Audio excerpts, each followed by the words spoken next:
Good morning, it's Wednesday the 14th of February, it's Valentine's Day, and if you forgot a card, here's something for you. Roses are red, I'm FX Plu, and today's market update is brought romantically to you. So the headlines are that inflation data in the UK justifies the Bank of England concerns, the dollar falls slightly on their own inflationary fears, and the euro continues to rise ahead of growth data there. So yesterday's UK inflation data came out slightly higher than expected at an unchanged 3%.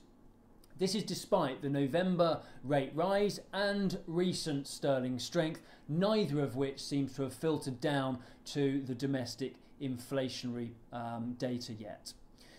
And this seems to justify the slightly more hawkish tone that the MPC took at the Bank of England meeting last week, because higher interest rates are really the only tool in the box, so to speak, that the bank has to fight inflationary pressure. As a result, sterling rose off the back of yesterday's data, certainly against the dollar, touching 139.25 on the high. Against the euro, there was a small reaction immediately, but things largely respected yesterday's pancake gag, staying relatively flat on the day. So thank you, single currency.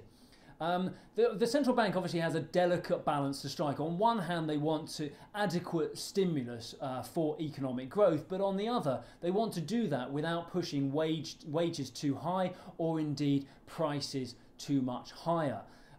Naturally, the inflation data has renewed calls for an interest rate hike in May. However, there is an awful lot of economic data to get through between now and then, so we'll see how the land lies as the data comes through.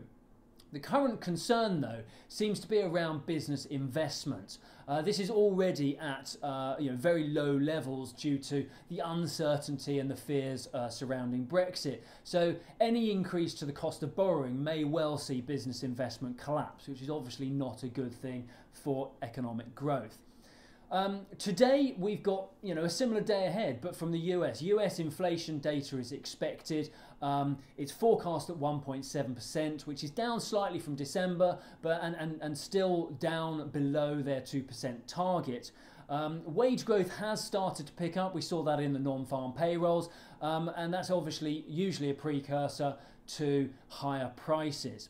The new Fed chair, Jerome Powell, is expected to be reactionary though, so any softening of the inflation data is likely to push back their plans for their next rate hike.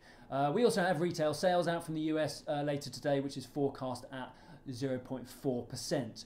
From the Eurozone, the single currency continues to appreciate. Slow and steady seems to win the race there, with data being largely supportive of an appreciating currency. We've got German and Eurozone inflation data out later today, and the forecast is that Eurozone data will still stay ever so slightly under the ECB target. Euro dollar was challenging 124 overnight, but again is unlikely to push through any higher before the inflation data is out. We'll keep you posted throughout the day, of course. Any questions or comments, please pop them in the comments below, and we'll do our best to address them for you. Have a great day and be lucky tonight.